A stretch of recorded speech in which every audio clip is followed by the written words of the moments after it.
Hello friends, एक बार को फिर से वेलकम किया जाता है अपनी इस लेक्चर सीरीज में, जो कि है theory of automata and formal language के लिए या थ्योरी ऑफ कंप्यूटेशन के लिए, जो भी आप नाम रखना चाहें। ठीक है, तो अब आज का जो हमारा लेक्चर है वो है फाइनाइट ऑटोमेटा के बारे में। इसमें बहुत सारे टॉपिक हैं, तो इसलिए इसके हम सब लेक्चर्स बनाते चले जाएंगे और इसमें हम जो पढ़ेंगे वो पढ़ेंगे वन बाय वन सारे topic. Finite automata, deterministic finite automata, क्योंकि फाइनाइट ऑटोमेटा के दो टाइप होते हैं, तो एक डिटरमिनिस्टिक होता है, एक नॉन डिटरमिनिस्टिक होता है। डिटरमिनिस्टिक फाइनाइट ऑटोमेटा लैंग्वेज कौन सी एक्सेप्टेड करी जाती है डीएफए के लिए, यानी कि लैंग्वेज ऑफ डीएफए। एनडीएफए यानी कि नॉन डिटरमिनिस्टिक फाइनाइट ऑटोमेटा, फिर सेम उसके लिए लैंग्वेज ऑफ एनडीएफए। फिर हम पढ़ेंगे non deterministic finite automata with epsilon transitions, empty closure या एप्सिलॉन क्लोजर भी आप इसे बोल सकते हैं। जब आएगा तब देखेंगे।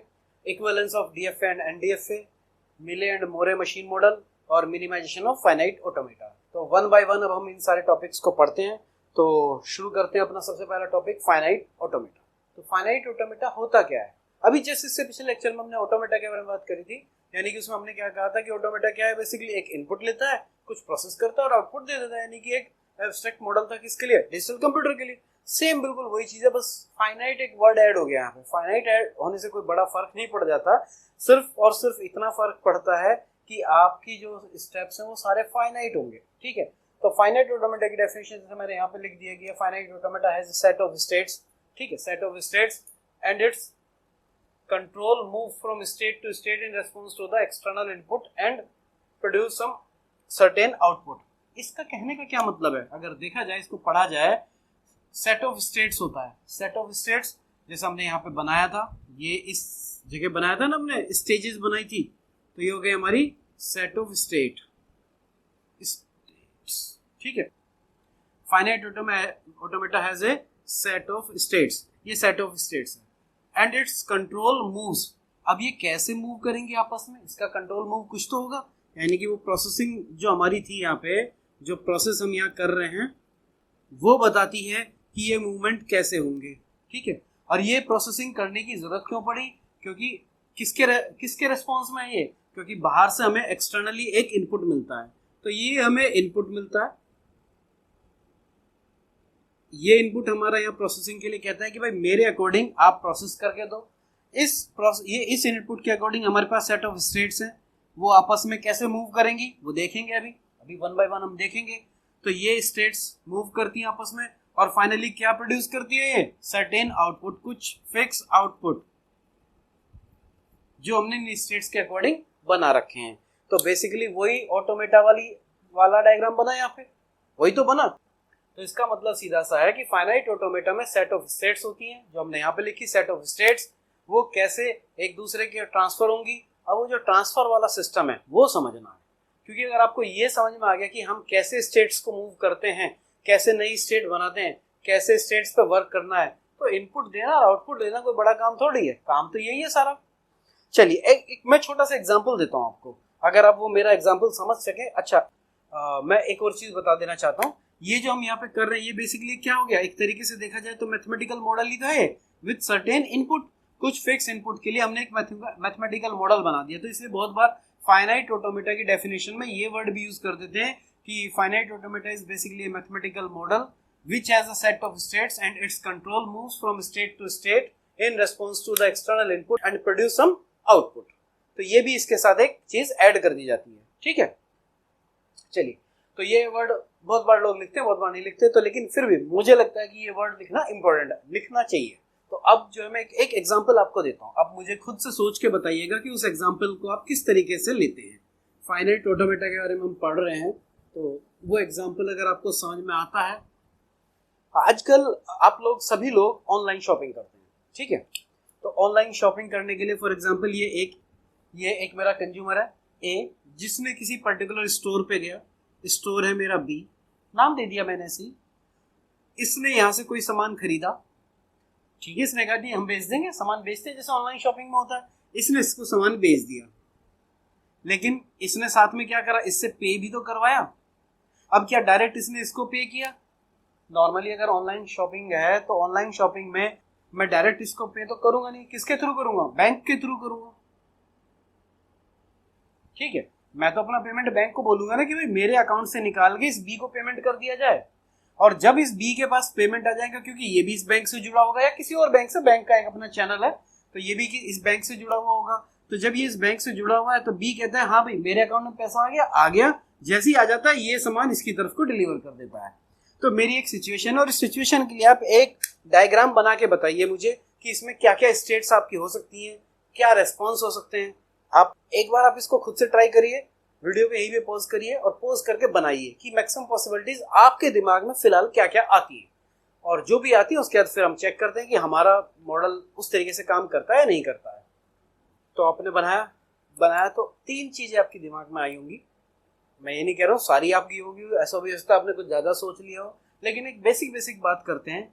तो यहाँ पे 3 चीजें इन्वॉल्व हैं। कौन? एक तो स्टोर इन्वॉल्व है आपका, देखा जाए भाई जिसको सामान बेचना है उसके अकाउंट में पैसा आना चाहिए। दूसरा है कस्टमर कि जिसने सामान खरीदा और जिसके पास पैसा आना चाहिए, और सर जिसके अकाउंट से पैसा कटना चाहिए। और तीसरा ये बैंक इन्वॉल्व है जो इन दोनों से कनेक्टेड है। ये कस्टमर इससे भी कनेक्टेड है क्योंकि इसके थ्रू जाना, और ये स्टोर से भी कनेक्टेड है क्योंकि वहां से सामान लेना है। ये स्टोर भी बैंक से कनेक्टेड है और ये कस्टमर से भी कनेक्टेड है, भाई सामान तो तभी चलेगा। तो अब ये जो तीनों चीजें हैं, इन तीनों के अपने अपने स्टेट्स होंगी, डिफरेंट, जो हमने कहा था ना सेट ऑफ स्टेट्स। तो स्टेट्स के बारे में ध्यान करिए। फॉर एग्जाम्पल ये कस्टमर है, ये कस्टमर की स्टेट्स क्या होगी कि ये आदमी यहाँ पे खड़ा है, ये पे करेगा तो इसको क्या मिलना चाहिए? सामान मिलना चाहिए। सामान क्या होना चाहिए? शिप होना चाहिए। इसका जो पैसा है वो ट्रांसफर भी होना चाहिए, ठीक है। और ऐसा भी हो सकता है कुछ खतरनाक वाले कस्टमर भी होते हैं कि शुरू में दिखा दिया कि हम पे कर रहे हैं और बाद में ऑर्डर को क्या कर देते हैं? कैंसिल कर देते हैं। ऑर्डर घर पहुंच जाता है और जी हमने तो कैंसिल कर दिया। नोएडा में बहुत चल रहा है आज के लिए, आगे मैं कुछ कहना नहीं चाहता। खैर इस पे आइए।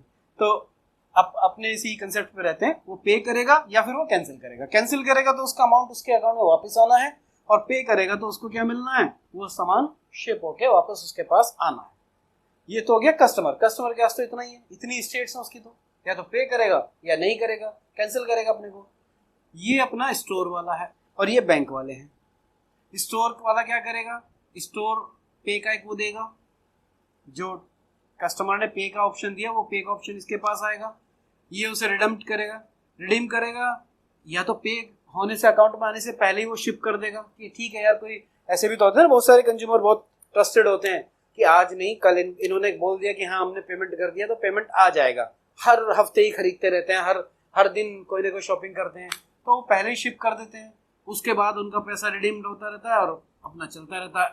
या फिर पहले वो वेट करते हैं कि भाई पहले पैसा आ जाए तभी हम शिप करेंगे, तभी हम ट्रांसफर करेंगे, ठीक है। तो ट्रांसफर होने के बाद वो अपना शिप कर देते हैं ऐसे ही। या फिर शिप करके रिडीम हो गया, मेरे पास टिकट जनरेट हो गया मेरा, उसके बाद मैं शिप कर देता हूँ अकाउंट में। कई बार होता है ना बैंक की छुट्टी है तो 2 दिन बाद मेरे अकाउंट में रिफ्लेक्ट होगा, तो ये वो वाली कंडीशन है कि रिडीम मेरे उसमें तो आ गया, लेजर में आ गया, लेकिन लेजर में आने के बाद भी मेरे अकाउंट में दिखाई नहीं देता, वो दिखाई देगा 2 दिन बाद। लेकिन अगर मेरे अकाउंट में लेजर में मेरे दिखाई दे रहा है और अमाउंट बैंक में होता है ना बहुत बार 1-2 दिन बाद आती है, तो वो यहाँ पे शिप कर देगा और ट्रांसफर होकर मेरे अकाउंट में यहाँ पैसा आ जाएगा। सेम ऐसे ही ये हो गया कि अगर मैंने बीच में कैंसिल कर दिया तो पे और शिप तो होगा नहीं, कैंसिल करना पड़ेगा। पे शिप जब भी होगा जब रिडीम्ड हो जाएगा, तो रिडीम होने के बाद भी ट्रांसफर कर सकता हूँ या उससे पहले भी कर सकता हूँ। तो इस तरीके से मैंने कुछ अपनी स्टेट्स बनाई। जरूरी नहीं कि कंप्लीट है, कंप्लीट होने के लिए तो बहुत कुछ चाहिए, मगर फिर भी मैंने ये एक बेसिक बताया। अगर आपके दिमाग में इतनी चीजें कम से कम आ जाती हैं तो आप ये समझ सकते हैं कि आप एक छोटा मोटा ऑटोमेटा बना सकते हैं। तो ये एक सिंपल सा एग्जांपल मैंने मतलब आप लोगों को सोचने के लिए दिया था। थोड़ा बहुत अगर आपकी समझ में आया हो तो फिर हम इसी में आगे चलते हैं। वैसे इस एग्जांपल को अगर आपको अच्छे से पढ़ना है तो आप राजीव मोटवानी या ओलमैन की बुक पढ़ सकते हैं, बहुत अच्छी बुक है, उसी से मैंने एग्जांपल लिया था। तो अब फाइनाइट ऑटोमेटा हम देख चुके हैं कि क्या होता है। बेसिकली सेट ऑफ स्टेट्स होता है, किसके वो सेट ऑफ स्टेट्स में जो इंटरचेंज होता है वो किसके ऊपर डिपेंड करता है? इनपुट्स के ऊपर, और उसके बाद प्रोसेसिंग होने के बाद हमें क्या मिलता है? आउटपुट। तो अब बात करते हैं हम फाइनाइट ऑटोमेटा के टाइप्स की, टाइप ऑफ फाइनाइट ऑटोमेटा की, कितने टाइप का होता है। उसको करने से पहले चलिए एक सिंपल सी बात करते हैं, कॉलेज की यारी दोस्ती की बात करते हैं। आप लोगों के बहुत सारे दोस्त होंगे, उनमें कुछ दोस्त बहुत अच्छे होंगे और कुछ दोस्त बहुत पक्के वाले होंगे, ठीक है, समझ गए आप। तो एक कंडीशन की बात करते हैं। आपके दोस्त हैं बहुत सारे हैं, तो एक दोस्त इतना अच्छा है कि अगर उसकी आपसे शर्त लगती है और वो शर्त हार जाता है तो वो डेफिनेटली है वो आपको पार्टी देगा ही देगा, ठीक है। अगर वो शर्त हार जाता है तो वो पार्टी देगा, अगर शर्त जीत जाता है तो जो भी आपने शर्त लगाई वो शर्त में वो चीज ले लेता है। कुछ दोस्त ऐसे होते हैं पक्के वाले कि उनकी कोई गारंटी नहीं है, अगर वो शर्त हार जाएंगे तो आपको पार्टी देंगे ही देंगे। होते हैं कुछ दोस्त ऐसे। तो यहाँ पर मान लिया जाए एक ए है एक बी है।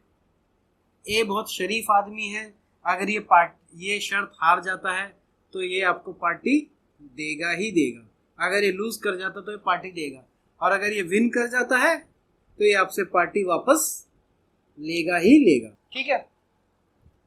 कुछ दोस्त आपके ऐसे होते हैं कि अगर वो हार गए तो कोई गारंटी नहीं है कि वो आपको पार्टी देंगे ही देंगे। हो सकता है उल्टी आपसे क्या करें, पार्टी ले लें। तो यानी कि लूज करने पे भी और विन करने पे भी वो आपसी उल्टी पार्टी ले लेते हैं। ऐसे भी तो होंगे ना कुछ दोस्त कि हारो या जीतो बातों में ऐसा उलझा देंगे कि पार्टी आपसे ही लेंगे। बस इस चीज को याद करिए। तो यानी कि ये जो दोस्त है आप इसके ऊपर आंख मूंद के बेट लगा सकते हैं कि भाई अगर मैंने उसे ये काम कहा तो वो पक्का करेगा, होता है ना पक्का करेगा। और दूसरा क्या है, निश्चित नहीं है, कोई डिफाइन नहीं है, डिटर्मिनिस्टिक नहीं है वो। तो ये वाला क्या है, डिफाइन है, डिटर्मिनिस्टिक है। यानी कि अगर इसको कोई इनपुट मिला, यानी कि ये अगर लॉस हो गया तो पार्टी देगा, जीत गया तो पार्टी लेगा। इसका ये लॉस पे भी ले लेगा, विन पे भी ले लेगा, ठीक है। तो यही चीज हमारी फाइनाइट ऑटोमेटा में होती है कि हमें पता है ये दो टाइप का होता है, नंबर 1 नंबर 2। ये होता है डिटर्मिनिस्टिक फाइनाइट ऑटोमेटा और ये होता है नॉन डिटर्मिनिस्टिक फाइनाइट ऑटोमेटा। सीधी सी बात है कि डिटर्मिनिस्टिक फाइनाइट ऑटोमेटा वो ऑटोमेटा है जिसमें हमें पता है कि पर्टिकुलर स्टेट को अगर पर्टिकुलर इनपुट दिया गया तो वो दूसरी स्टेट में जो ट्रांसफर है वो हमेशा वही होगा, वो चेंज नहीं होगा, वो उसी तरीके से चलता रहेगा। नॉन डिटर्मिनिस्टिक कैसा होता है कि वो एक इनपुट पे दो जगह भी जा सकता है। फॉर एग्जाम्पल अभी जैसे हमने ये बात करी थी यहाँ पे दोस्त वाली कि भाई फिक्स है, तो इसी तरीके से अगर मैं ये कहूँ कि मेरे पास कोई स्टेट है, स्टेट्स को नॉर्मली जो रिप्रेजेंट करते हैं वो Q1 Q2 Q3 ऐसे सिंबल से रिप्रेजेंट करते हैं सेट ऑफ स्टेट के लिए। तो मैंने कहा कि मेरे पास एक Q1 स्टेट है, अगर इसको मैंने इनपुट यानी कि इसके ऊपर मैंने एक इनपुट दिया A, तो मुझे पता है कि हमेशा Q2 पे ही जाएगा, ये चेंज नहीं करेगा, ठीक है। लेकिन इसके अपोजिट एक और स्टेट है मेरे पास Q3, अगर मैंने इसको इनपुट A दिया तो कोई गारंटी नहीं है Q4 पे भी जा सकता है और ये Q5 पे भी जा सकता है। अब इसकी मर्जी है कौन से पे जाएगा, वो होता ना कि कौन सा दोस्त उसकी मर्जी है वो पार्टी देगा या नहीं देगा। ये एक दोस्त तो पक्का है कि हार गया तो पार्टी देगा ही देगा, ये पक्का नहीं है भाई। ये हारने के आदमी कहता है मैं नहीं दे रहा, किसी और से ले ले। तो ये वही वाले दोस्त हैं। तो ये वाले जो दोस्त हैं जिन्हें आप अपनी डेफिनेशन कुछ भी इनके लिए डिफाइन कर दीजिए कि ये बड़े वाले दोस्त हैं, तो ये नॉन डिटर्मिनिस्टिक होते हैं और ये डिटर्मिनिस्टिक होते हैं। लेकिन जाहिर सी बात है आपको हर एक दोस्त जरूरी है, तो यहाँ पर ये वाला भी उतना ही जरूरी है और ये बहुत जरूरी है। ऐसे कमीने दोस्त होने चाहिए और ऐसे तो आपकी जिंदगी बना के रखते ही हैं। तो ये जो चीज है जो मैं कहना चाह रहा हूँ कि फाइनाइट ऑटोमेटा दो तरीके का होता है, डिटर्मिनिस्टिक फाइनाइट ऑटोमेटा और नॉन डिटर्मिनिस्टिक फाइनाइट ऑटोमेटा। इन दोनों में डिफरेंस कुछ नहीं है, सिर्फ और सिर्फ इसी चीज का डिफरेंस है कि ये जो डिटर्मिनिस्टिक फाइनाइट ऑटोमेटा होता है, ये डिटर्मिनिस्टिक फाइनाइट ऑटोमेटा क्या कहता है कि ये पर्टिकुलर इनपुट के साथ ये स्टेट 2 पे ही जाएगी, Q2 पे ही जाएगी। और नॉन डिटर्मिनिस्टिक में क्या होता है कि इस एक पर्टिकुलर इनपुट A, यहाँ पे भी इनपुट A है और ये इनपुट A, ये इनपुट A लेके Q4 पे भी जा सकता है, Q5 पे भी जा सकता है। तो ये अपनी स्टेट डिफाइन नहीं करता। तो जब इसकी स्टेट्स डिफाइन नहीं होती कि ये किस पे जाएगा, ये 3 4 5 कितने पे भी जा सकता है, डिपेंड ऑन कि कैसा हमारा फाइनाइट ऑटोमेटा है। तो नॉन डिटर्मिनिस्टिक में डिफाइन नहीं है, डिटर्मिनिस्टिक में डिफाइन है। तो यही इन दोनों में अंतर है। अब इसके बारे में हम सबसे पहले जो पढ़ते हैं वो पढ़ते हैं डिटर्मिनिस्टिक फाइनाइट ऑटोमेटा, जिसको कि हम स्टार्ट करना चाहते हैं। तो अब इसकी प्रॉपर डेफिनेशन की अगर बात करें, अगर समझने की बात करें, तो इसका कहने का सीधा सा मतलब है कि किसी भी इनपुट के लिए, जैसे ऑटोमेटा हमारा, उसके किसी भी इनपुट के लिए उस ऑटोमेटा में सिर्फ और सिर्फ एक स्टेट होगी जिसके लिए वो अपनी करंट स्टेट को चेंज करेगा। बात समझ में आई? यानी कि for one input, basically for one input there is one and only one states will be available for which the automata will transitions from its current state. तो यानी कि करंट स्टेट से वो तभी चेंज करेगा और वो एक ही उस पर चेंज करेगा स्टेट पे, उसके अलावा वो कहीं नहीं जाएगा। तो यही हमारा क्या होता है, डिटरमिनिस्टिक फाइनाइट ऑटोमेटा होता है, जो अभी हमने बात करी। अब इसको डिफाइन करने के लिए वही जैसे हमने ग्रामर को डिफाइन किया था, इसको डिफाइन करने के लिए हमारे पास 5 टपल होते हैं। 5 टपल कौन कौन से होते हैं वो देखिए पहले तो इसका डिफाइन करा जाता है मैथमेटिकली फॉर्म में इस तरीके से, फाइनाइट ऑटोमेटा जिसमें 5 टपल होते हैं जो इसको रिप्रेजेंट करेंगे। First Q, sigma, delta, Q0, F। ठीक है, क्यू क्या होता है हमारा, फाइनाइट सेट ऑफ स्टेट होता है।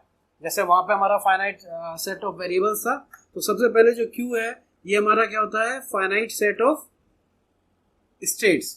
और नॉर्मली हम जो स्टेट्स यूज करते हैं वो जैसे Q0 हो गया, Q1 हो गया, Q2 हो गया, इस तरीके से इनको लिखते हैं। ठीक है, सेकेंड हमारा क्या है, सिग्मा। ये हमारा क्या होता है, फाइनाइट होता है, ये भी finite set of input symbols,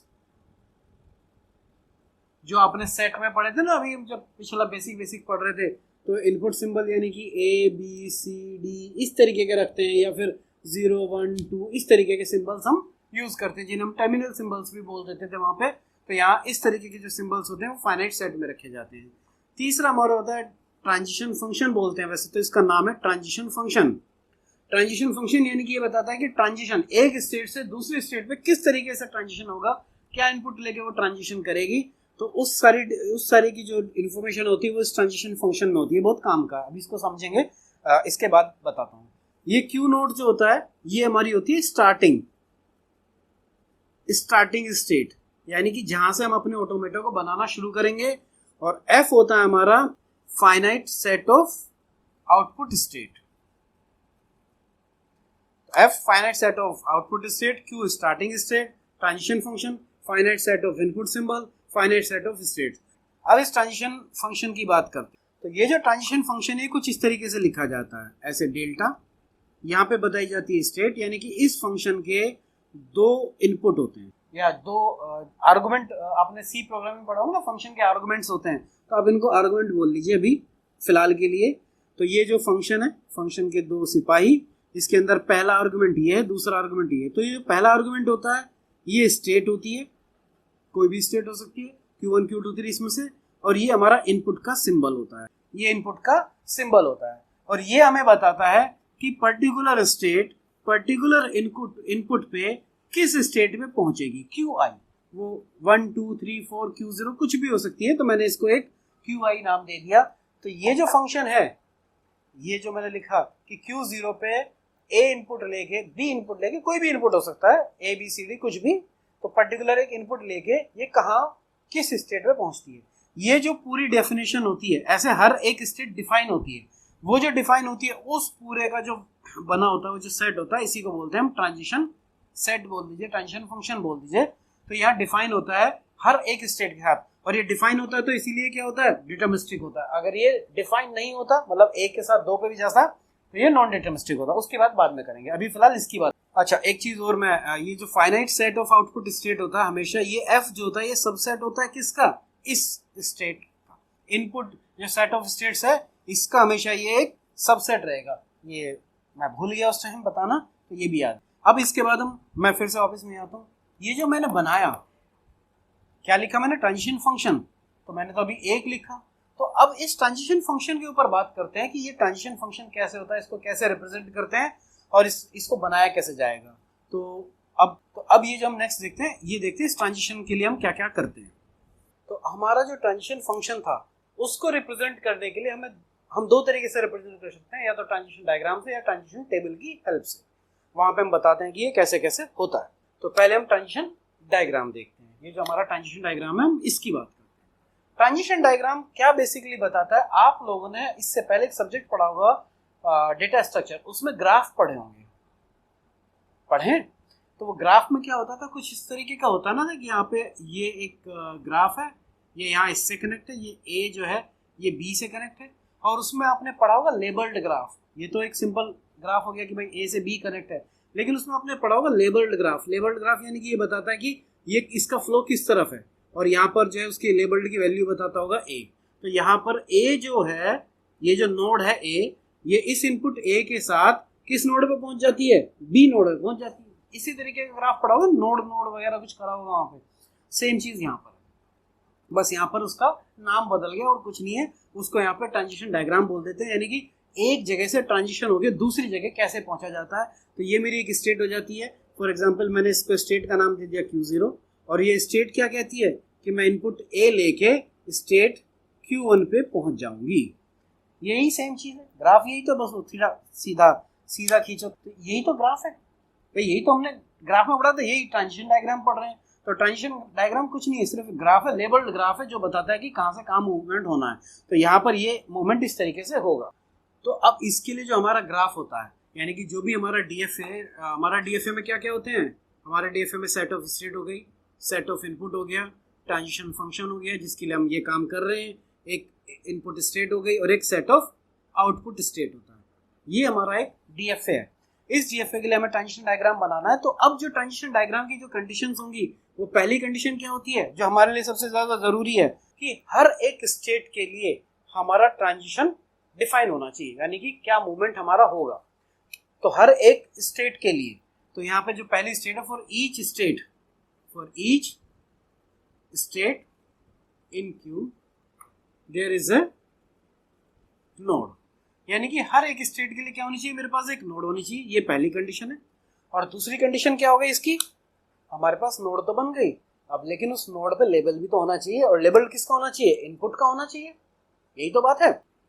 तो हमारे पास क्या होना चाहिए, ट्रांजिशन डायग्राम में एक आर्क होनी चाहिए। आर्क कैसी, इस तरीके की, किसके लिए, इस स्टेट के लिए। कौन सी स्टेट, फॉर एग्जांपल मैंने मान लिया कि ये मेरी पी स्टेट है, और ये कहाँ पहुंच रहा है, ये क्यू स्टेट में पहुंच रहा है, और क्या इनपुट लेके जा रहा है, ए।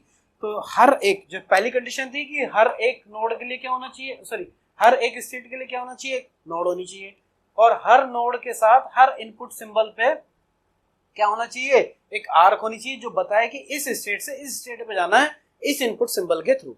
तो ये सेकंड कंडीशन है इसकी, तभी तो ट्रांजिशन डायग्राम बनेगा। अब तीसरी कंडीशन क्या हो गई, पहली ये तीन कंडीशन है, अब तीसरी कंडीशन क्या हो गई, क्योंकि हमारी एक जो स्टार्टिंग स्टेट है Q0, उसके साथ हमेशा एक लेबल पहले से ही प्री लेबल ऐसा लगा मिलेगा जो कहता है कि ये क्या है, स्टार्टिंग स्टेट है, और ये पीछे किसी से भी कनेक्ट नहीं होगी, ये डायरेक्ट मूव किसकी तरफ करेगी, ये मूवमेंट, ये अपना एरो किसकी तरफ रखेगी, इस Q0 की तरफ रखेगी। तो ये जो है ये बताता है कि ये एक स्टार्टिंग स्टेट है। तो स्टार्टिंग स्टेट को रिप्रेजेंट इस तरीके से किया जाएगा, आर्क इस तरीके से रिप्रेजेंट कर जाएगी, और हर एक नोड होनी चाहिए किसके लिए, स्टेट्स के लिए। अब बात आती है फोर्थ कंडीशन क्या कहती है, कि आपके पास क्या होना चाहिए, भाई हमारे पास जो ये है, देखिए Q हमारा हो गया, हर एक स्टेट के लिए एक नोड हो गई। इनपुट सिंबल के लिए हमने यहाँ पे बात कर ली कि इनपुट सिंबल है तो उसका एक आर्क होना चाहिए। Q स्टार्टिंग स्टेट हो गई, एक बेचारा बचा F, तो इस F के बारे में बात कर लो। तो F क्या कहता है कि भाई जो भी स्टेट आपकी फाइनल स्टेट होगी, आउटपुट स्टेट होगी, तो वो कुछ इस तरीके से रिप्रेजेंट करी जाएगी कि ये सर्किल है और इसके ऊपर एक और डबल सर्किल कर दिया जाए, तो हमने बोल दिया, फिलहाल बोल दिया कि जो Q फाइनल है मेरी, तो इसको इस तरीके से, फाइनल स्टेट को इस तरीके से रिप्रेजेंट करा जाएगा। तो हमारे पास जो ट्रांजिशन डायग्राम है, उस ट्रांजिशन डायग्राम में हमारे पास चार चीजें होनी जरूरी है। पहली क्या, अपने अपने इस ऑटोमेटा के अकॉर्डिंग चलते जाइए। अगर ये सेट ऑफ Q है तो हमारे पास यहाँ पे नोड होनी चाहिए हर एक स्टेट के लिए। ये इनपुट सिंबल्स हैं, तो इसके लिए हर एक इनपुट सिंबल के लिए हमारे पास क्या हो जानी चाहिए, आर्क हो जानी चाहिए, कि भाई ये यहाँ से यहाँ तक इस तरीके का मूव करेगा। ये Q0 यानी कि स्टार्टिंग स्टेट वो इस तरीके से रिप्रेजेंट करी जाती है, और फाइनल स्टेट यानी कि वो इस तरीके से रिप्रेजेंट करी जाएगी। तो अब मैं एक छोटा सा डायग्राम बना देता हूँ, जैसे कि ये मेरी स्टार्टिंग स्टेट हो गई Q0, जैसे मैंने बताया यहाँ पे। ये यहाँ से इनपुट A लेके तो जाती है Q1 स्टेट पे, और B लेके जाती है, B अगर इनपुट है तो ये लेके जाती है Q2 स्टेट पे। ठीक है जी। उसके बाद ये B लेके आ जाती है यहाँ पे एक स्टेट Q3 जो कि मेरी फाइनल स्टेट है, और ये A लेके आ जाती है यहाँ पे Q3 पे। ये जो मैंने बनाया, अब देखिए आप इसमें ये चारों चीजें हैं क्या। तो अगर मेरा ऑटोमेटा की बात करूं इस डेफिनेशन के अकॉर्डिंग, तो मेरा जो Q हो गया वो क्या हो गया, उसमें चार स्टेट हो गई, एक Q0, एक Q1, एक Q2 और एक Q3। इनपुट सिंबल मेरे कौन कौन से हो गए, A और B। अच्छा, तीसरा, अब ट्रांजिशन फंक्शन के अकॉर्डिंग मेरे पास ट्रांजिशन डायग्राम ये मैंने यूज किया है। स्टार्टिंग स्टेट मेरी क्या हो गई, Q0, और फाइनल स्टेट में मेरी क्या है, Q3। ठीक है, तो ये मेरा ऑटोमेटा हो गया। अब बात आई इस टेंशन की। इस टेंशन को अगर लिखा जाए जैसे हमने टेंशन फंक्शन बनाया था वहां पे, तो ये टेंशन फंक्शन क्या कहता है कि जी Q0 पे क्या इनपुट दिया आपने, A इनपुट दिया, और आप कौन से स्टेट पे पहुंच गए, Q1 पे। सेम अब Q0 पे आपने B इनपुट दिया तो आप कहां पहुंचे, Q2 पे। थर्ड Q1 पे आपने क्या इनपुट दिया, B इनपुट दिया, और कहां पहुंचे आप, Q3 पे। सेम ऐसे ही टेंशन फंक्शन में Q2 पे आपने क्या इनपुट दिया, A दिया, और आप कहां पहुंचे, Q3 पे। तो ये जो चारों हैं ये मेरे क्या हो गए, इस ट्रांजिशन फंक्शन को डिफाइन करते हैं, और उसके लिए डायग्राम हो गया ये। और F मेरा Q3 है, जो फाइनल स्टेट है वो मैंने यहाँ इंक्लूड करी। जो ये बनता है बेसिकली ये हमारा डिटरमिनिस्टिक फाइनाइट ऑटोमेटा हो गया। अब यहाँ पे देखो कोई ऐसा तो नहीं है कि Q0 को मैंने A दिया तो वो Q1 पे ही जाएगा हमेशा, ऐसा नहीं है कि वो Q2 पे चला जाए। Q2 पे जाना तो मुझे B इनपुट लेना पड़ेगा, यानी कि हर एक नोड डिफाइन है पर्टिकुलर इनपुट पे कि इस इनपुट पे वो यही वर्क करेगी, इसीलिए इसको बोलते हैं डिटरमिनिस्टिक फाइनाइट ऑटोमेटा। और ये जो हमने अभी देखा ये टेंशन डायग्राम हो गया हमारा, कि ये टेंशन डायग्राम है। अब देखो इस Q के अकॉर्डिंग हमारे हर एक स्टेट के लिए एक नोड है, इनपुट सिंबल है हर जगह, Q इनिशियल स्टेट हो गई और F3 फाइनल स्टेट हो गई। तो ये हमारा हो गया डिटरमिनिस्टिक फाइनाइट ऑटोमेटा को टेंशन डायग्राम के थ्रू रिप्रेजेंट करने का। अब सेम ऐसी टेबल के लिए बात करते हैं, तो कुछ मत करिए, टेबल के लिए इसी की टेबल बना देते हैं। ये जो टेंशन डायग्राम है इसी की टेबल बना देते, मैं यहीं पे बना देता हूँ। कौन कौन सी स्टेट है मेरे पास, Q0, Q1, Q2 और Q3, ठीक है। Q0 इनपुट कौन है, A और B। तो Q0 पे A लेके कहाँ पहुंचता है, ये जो हमने ये है डायग्राम से बनाई है, इससे बना दीजिए टेंशन फंक्शन से, एक ही बात है। तो ये जाता है Q1 पे और ये जाता है Q2 पे। अब Q1 पे क्या A इनपुट डिफाइन है, नहीं डिफाइन है तो सब ब्लैंक छोड़ दिया। Q2 पे B डिफाइन है, नहीं है डिफाइन, ब्लैंक छोड़ दिया। Q1 पे B डिफाइन है, कहाँ पहुंचता है, Q3। ये Q2 पे A लेके कहाँ पहुंचता है, Q3, और Q3 पे कोई डेफिनेशन नहीं है क्योंकि हमने यहाँ पे लिखा नहीं है कुछ भी, ठीक है। तो ये जो बनती है ये टेंशन टेबल कही जाती है, कुछ नहीं है इसमें भी। तो जो टेंशन फंक्शन है उससे आप डायग्राम भी बना सकते हैं, इस टेंशन फंक्शन से आप डायग्राम बना सकते हैं, इस डायग्राम से आप ये टेबल बना सकते हैं, ट्रांजिशन डायग्राम से टेबल बना सकते हैं, या इस टेबल से ये डायग्राम, ये आपस में कनेक्टेड है एक दूसरे से। आप कोई भी इन तीनों में से कोई भी एक चीज मिल जाए तो आप ये बाकी दोनों चीजें बना सकते हैं, ठीक है। तो ये हमारा था डिटरमिनिस्टिक फाइनाइट ऑटोमेटा की डेफिनेशन, उसका टेंशन डायग्राम और उसकी टेंशन टेबल, इससे ज्यादा इसमें और कुछ नहीं है। नेक्स्ट टॉपिक है हमारा हाउ डीएफए प्रोसेस स्ट्रिंग्स, कि ये किस तरीके से स्ट्रिंग को प्रोसेस करता है। कोई भी डीएफए को वो स्ट्रिंग को प्रोसेस करेगा। अभी तक जो हमने देखा वो किसका देखा, इनपुट का देखा, कि एक पर्टिकुलर इनपुट पे उसने कैसे काम किया। मतलब अभी जो हमने पिछला टॉपिक पढ़ा था उसमें हमने यही तो बताया था कि ये मेरा कोई इनपुट स्टेट है, ये स्टेट है, ये इनपुट है, और उस पे ये जो है Q1 पे चला जाता है, या Q2 Q3 जो भी है।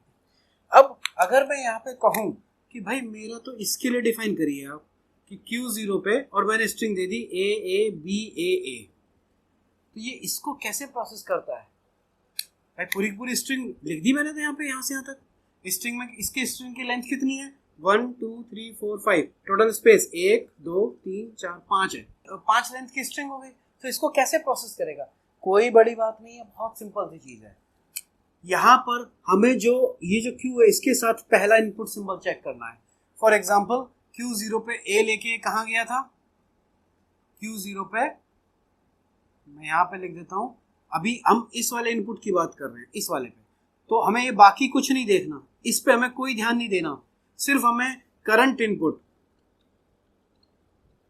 जो हमारा करंट इनपुट है उसको देखना है, करंट इनपुट को देखना। तो करंट इनपुट हमारा कौन है, A, हमें इस A को देखना है।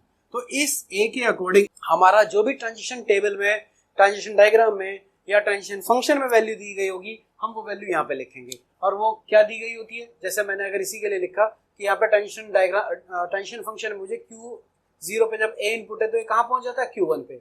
तो इस Q0 की जगह मैं यहाँ पे क्या लिख दूंगा, Q1, क्योंकि ये चेंज हो गया। और ये जो करंट इनपुट सिंबल था इसको यहाँ से कट कर दूंगा, और बाकी बचा हुआ था वो यहाँ पे कॉपी कर दूंगा, A B A हो गया प्रोसेस। अब क्या सिचुएशन है, अब दूसरी सिचुएशन पे चलेंगे। अब हम क्या करेंगे, इस Q1 के अकॉर्डिंग चेक करेंगे। तो Q1 हमारी क्या होगी, करंट स्टेट, और इनपुट क्या हो जाएगा हमारा, करंट इनपुट क्या हो जाएगा, फिर से ए आ गया, क्योंकि ये वाला ए तो खत्म, अब ये वाला ए। ऐसा नहीं कि ये बी आ जाएगा, नहीं, हर बार जो खत्म करते जाएंगे वन बाय वन आगे चलते जाएंगे।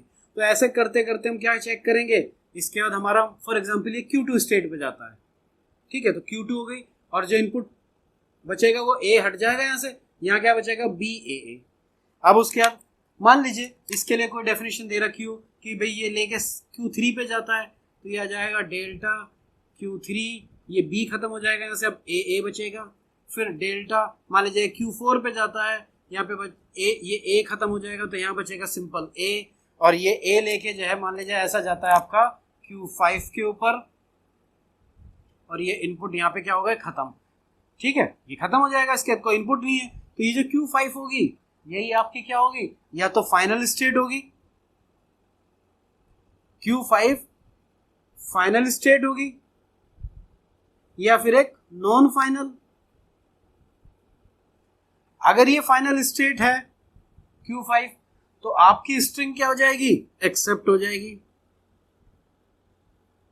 और अगर ये नॉन फाइनल स्टेट है तो आपकी स्ट्रिंग क्या हो जाएगी, रिजेक्ट हो जाएगी। ये बात समझ में आई आपके?